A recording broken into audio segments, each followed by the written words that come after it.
백수도원에서 보낸 성삼일. 시련이라는 막다른 골목. 11년의 기나긴 프랑스 유학 시절 저에게도 여러 위기가 닥쳐왔었습니다. 가장 힘들었던 시기는 2006년 여름부터였습니다. 공부도 잘 안되고 갈 길은 먼데 여러 근심, 걱정거리로 마음이 조금씩 좁아지고 자신감도 잃게 되었습니다. 잠도 잘 못 자고 머리부터 발끝까지 아프지 않은 곳이 없었습니다. 지금 생각해보면 앞으로 해야 할 것들에 비해 하루하루 하는 것들이 너무 미미한 것 같아서 마치 한강에 돌을 던지는 것처럼 의미를 찾지 못해 힘들어했던 것 같습니다. 책을 보면 글자들이 제 눈에 모래알처럼 들어와 아팠습니다. 그러니 자연히 건강에 의심을 품게 되고 자신감과 용기, 의지가 많이 꺾이게 되었습니다. 저도 모르는 사이에 하느님께 대한 의구심이 서서히 고개를 들기 시작하면서 제 안에서 자리를 잡았습니다. 과연 그분이 나와 함께 계신가? 그리고 공부를 마치고 한국으로 돌아갈 수 있을까? 저는 하느님을 시험하고 있었습니다. 내가 정말 큰 병에 걸리지 않았고 내가 정말 아무 문제 없이 잘 가고 있는 것이라면 저에게 그 표징을 보여달라는 것이었습니다. 그런데 희한한 것은 의구심은 싸우면 싸울수록 힘이 강해진다는 것입니다. 내가 외면하면 의심은 사라져 버리는데 그에 맞서면 의심에서 벗어나올 수 없게 되고 결국 하느님께서 안 계신 것처럼 여기게 됩니다. 이처럼 암울하고 우울한 날이 이어지게 되었습니다. 전환점. 2007년 여름 주교님의 허락을 받고 한국으로 돌아와 석 달 동안 지낸 것이 결정적인 전환의 계기가 되었습니다. 한국이 좋았습니다. 부모님, 가족, 동료 사제들, 그리고 한국 음식, 조금씩 힘과 용기를 회복하기 시작했습니다. 그리고 그동안 제가 잊고 살아온 제 모습을 바라볼 수 있었습니다. 웃음과 여유, 자신감과 유머 감각. 한 선배 신부님이 저를 보고 말씀하시더군요. 옛날에 너는 이리 뛰고 저리 뛰며 신난 망아지 새끼였는데 내가 왜 이렇게 되었니? 다시 힘을 내고 나갈 수 있게 된 데는 영성지도 신부님이셨던 프랑스와 부시케 몬시뇰의 도움이 컸습니다. 늘 고개 숙이고 주저앉고만 싶었던 제게 힘과 용기를 주시며 믿음과 신뢰를 보여주셨습니다. 잘 되고 있다고, 누구나 다 겪는 어려움이라고, 이 시련이 지나면 더 성숙해 있을 것이라고 말입니다. 두려워하지 마시오. 공부를 마칠 때까지 두 차례의 중요한 계기가 있었습니다. 하나는 2009년 2월에 있었던 이스라엘 성지순례였고 하나는 그의 성주간의 개인 피정이었습니다. 굉장히 지쳐 있었기 때문에 좀 쉬고 싶었습니다. 성삼일만이라도 정성스레 사순시기를 살아보자는 생각에 백에루엥이라는 노르망디 지역의 한 베네딕토 수도원에 가서 개인 피정을 했습니다. 곳은 안셀모 성인이 머물렀던 곳으로 유명한 곳이기도 합니다. 수도원에서 조용히 지내면서 개인적인 문제들을 좀 더 고민해보고 제 내면의 부족하고 나약한 모습을 적나라하게 드러내고 싶었고 해결하고 싶었습니다. 그 수도원은 식사 중에 독서를 하는데 수도원에 도착한 후 점심때 요한 바오로 2세 교황님의 말씀으로 독서가 시작되었습니다. 젊은이들이여 두려워하지 마시오. 절망과 좌절, 의기소침 위에 여러분의 삶을 세우지 마시오. 여러분은 이 세상의 미래입니다. 문득 몇 년 전 토론토 청소년 대회에서 교황님께서 파견 미사 때 하신 강론 말씀이 생각났습니다. 두려워하지 마시오. 주님께서 주시는 힘과 기쁨은 세상의 고통, 좌절, 부조리를 뛰어넘습니다. 저 또한 몹시 힘든 시기를 겪어야만 했습니다. 전쟁과 독재. 그러나 그 안에서 저는 희망을 잃지 않았고 끝까지 견뎌내었습니다. 놀라웠습니다. 사실 그동안 의구심과 좌절, 두려움, 의기소침 등이 제 삶의 많은 부분을 지배했기 때문입니다. 그런데 더욱 놀라웠던 것은 이것입니다. 성삼일 동안 저는 예수님의 순환에 동참하면서 그 안에서 제가 갖고 있는 여러 문제들을 드러내고 바라보고 그 뿌리까지 파헤쳐보고 해결하고자 했습니다.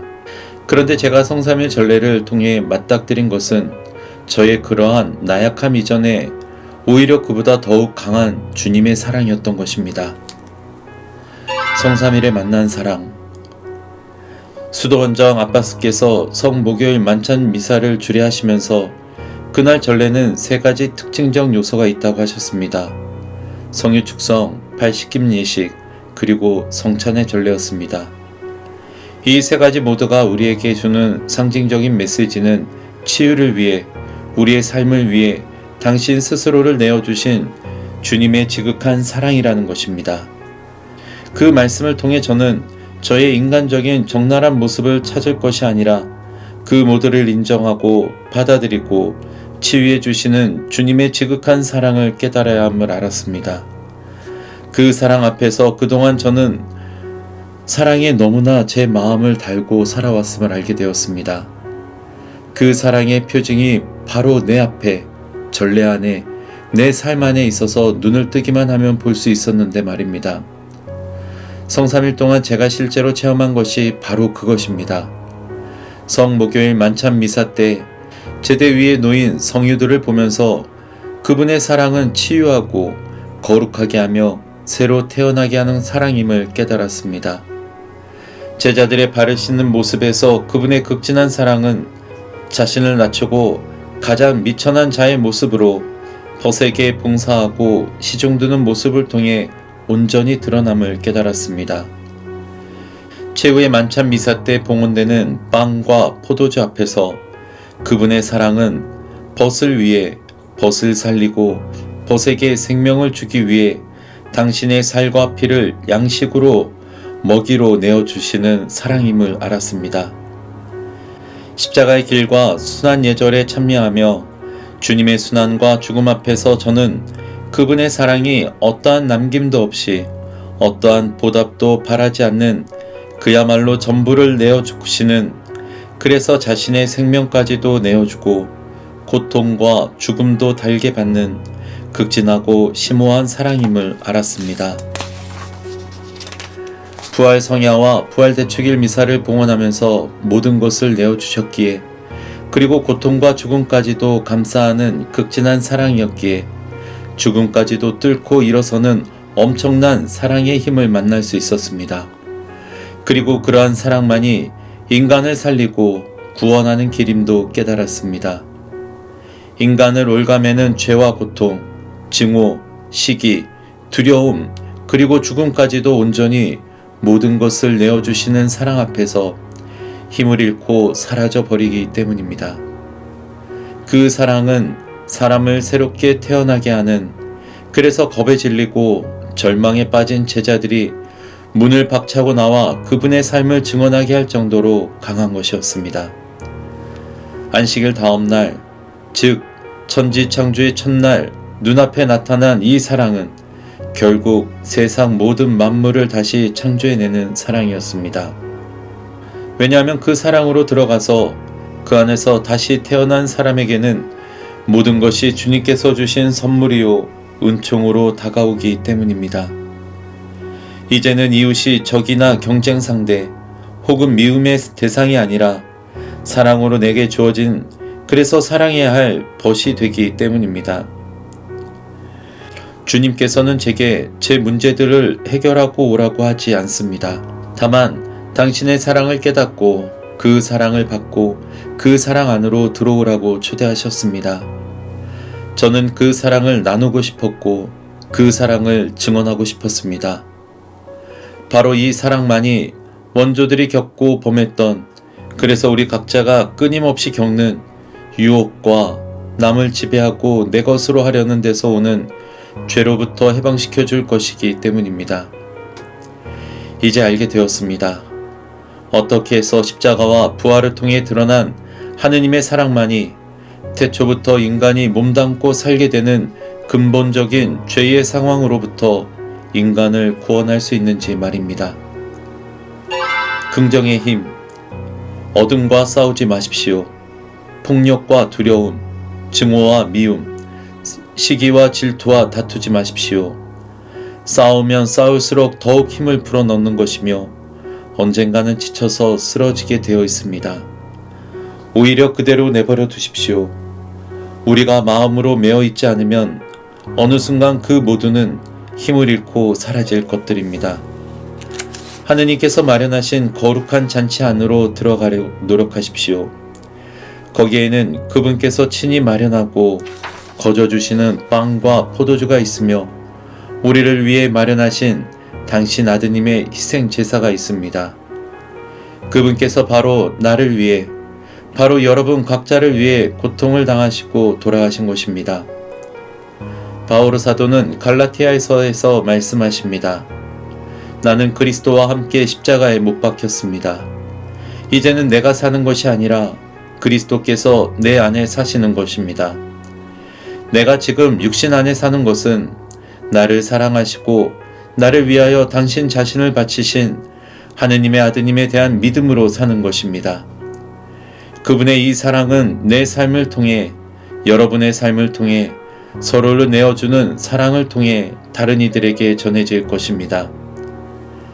하느님의 생명이 그렇게 모두에게 전해질 것입니다. 이것이 바로 하느님의 뜻이며 계획입니다.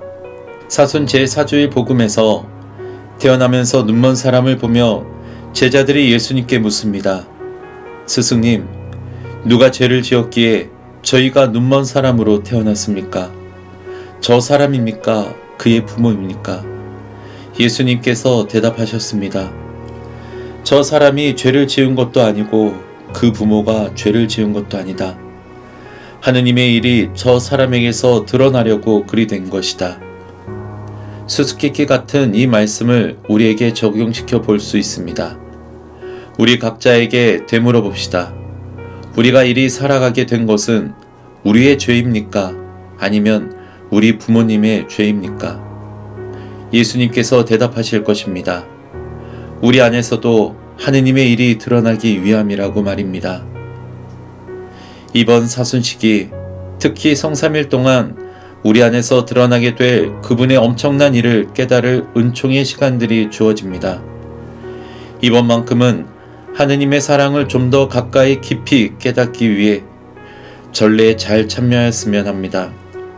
전례 곳곳에 드러나는 하느님의 사랑을 읽으려고 노력하시기 바랍니다. 하느님께서 당신을 위해 태초부터 마련하신 것이 무엇인지 깨닫는 순간 당신은 까무러칠지도 모릅니다. 그분께서 마련하신 그 엄청난 일을 만나시기 바랍니다. 거기서 나오는 가슴 터질 듯한 행복과 희망, 그리고 말로 표현할 수 없는 사랑의 기쁨으로 온전히 새롭게 태어나시기를 함께 기도드립니다. 성삼일이 나에게 어떤 의미가 있나요? 전례 곳곳에 드러나는 하느님 사랑을 읽으려고 노력하면서 성삼일 전례에 참여합시다.